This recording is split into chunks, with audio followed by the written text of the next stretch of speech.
قالت ام اليتيمه قد فؤادي تحطم في ذنوب الذي قاموا بظلم اليتيمه.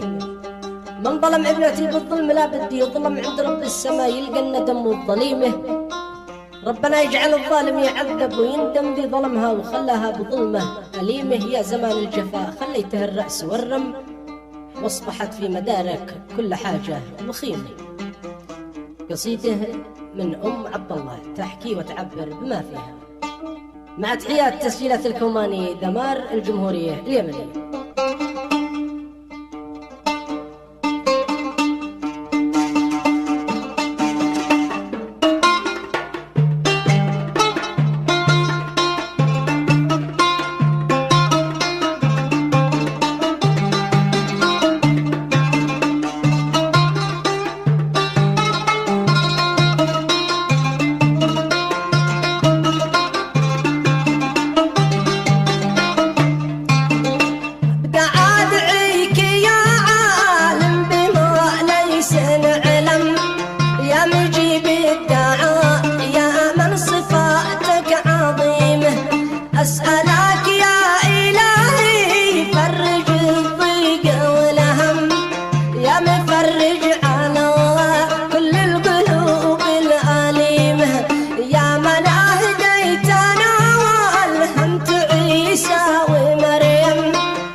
زمان الجفا خليته الرأس والرم، أصبحت في مدار كل حاجة خيمة.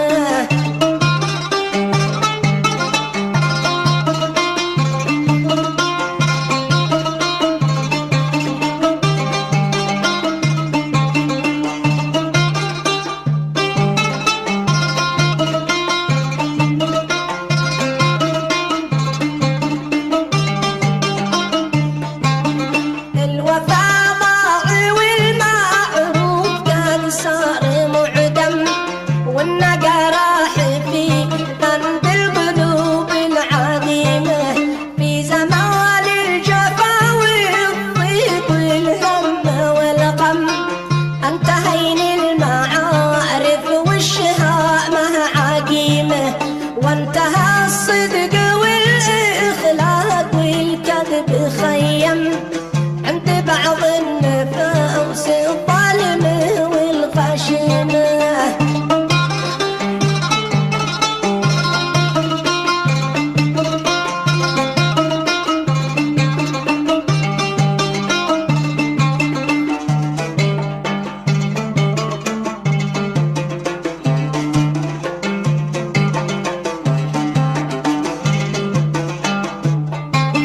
وانتهى الصدق والإخلاق والكذب خيم عند بعض النفوس الظالمة والغشيمة. أصبح الظلم والظالم بظلمه محشم، والمظالم ما عاد شيلهم أي قيمة.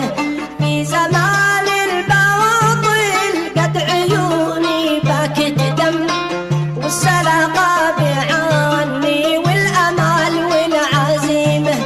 كل ظالم على ظلم المساكين صمم، واصبح الظلم في سوق المعاصي غنيمة.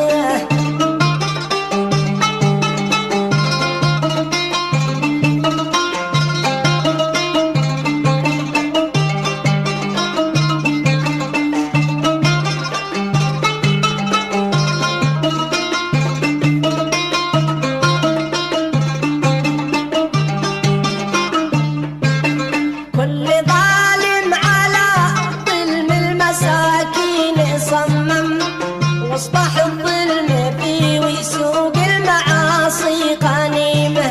ما حدا يردع السيء ولا حد تكلم، كلمة الحق يا أصحاب العقول الحكيمة. لكن الحق مهما طال لازم يسلم، واليتيم مطالبها مطالب سليمة. من تعدى عليها لازم اليوم يفهم ان جرح المشاعر والكرامة جريمة.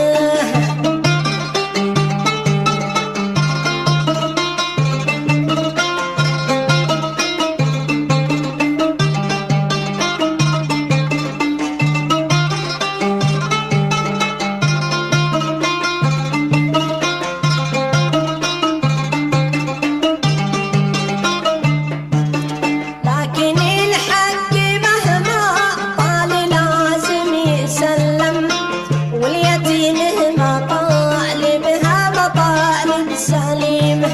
من تعدى عليها لازم اليوم يفهم ان جرح المشاعر والكرامة جريمة. لا خطابي في التعبير واضح مقدم، شرحي مفهوم